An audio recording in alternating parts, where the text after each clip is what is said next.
ताज्या बातम्यांसाठी महान करेला सबस्क्राइब करा आणि बेल आयकॉनला क्लिक करा। निपाणीजवळ राष्ट्रीय महामार्गाच्या सहापत्रीकरणाचं काम सुरू। सर्व्हिस रस्ता दर्जेदार करून आवश्यक ठिकाणी गतिरोधक करण्याची मागणी। पुणे बेंगलोर राष्ट्रीय महामार्गाच्या सहापत्रीकरणाचं काम सुरू असल्याने निपाणी खरी कॉर्नर जवळील भुयारी मार्ग कंत्राटदार SM अवताडे यांनी बंद केला आहे।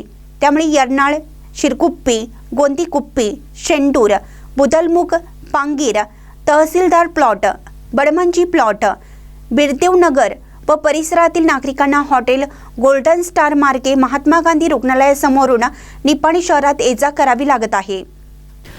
कंत्राटदाराने कच्चा रस्ता केल्याने अपघाताला निमंत्रण देणारा हा रस्ता ठरला आहे।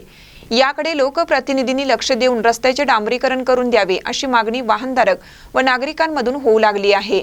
राष्ट्रीय महामार्गाच्या सहापदरीकरणाचे काम गेल्या काही दिवसापासून सुरू आहे। हे काम संत गतीने सुरू असल्याने नागरिकांना अडचणीचं ठरत आहे। भुयारी मार्ग उंचीवर रुंदीने मोठा केला जाणार आहे। त्याचबरोबर शिरगुप्पी रोडजवळ व महात्मा गांधी रुग्णालयाजवळ नव्याने भुयारी मार्गाची निर्मिती केली जाणार आहे। हे काम अद्याप कंत्राटदाराने हाती घेतलेलं नाही। तरी सुद्धा खरी कॉर्नर जवळील भुयारी मार्ग बंद केला।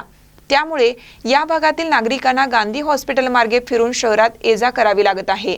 सध्या असलेल्या सर्व्हिस रोडवरून बेळगावकडून कोल्हापूरकडे येणारी वाहतूक भरधाव होत आहे। रस्त्यावर पुरेसे गतिरोधक नसल्याने निपाणीकडे ये-जा करणाऱ्या नागरिकांना घाबरत हा रस्ता ओलांडावा लागत आहे। अपघाताचा धोका असल्याने हा रस्ता दर्जेदार करून आवश्यक ठिकाणी गतिरोधक उभारण्याची मागणी होत आहे। महानकर न्यूजसाठी गौतम जाधव, निपाणी।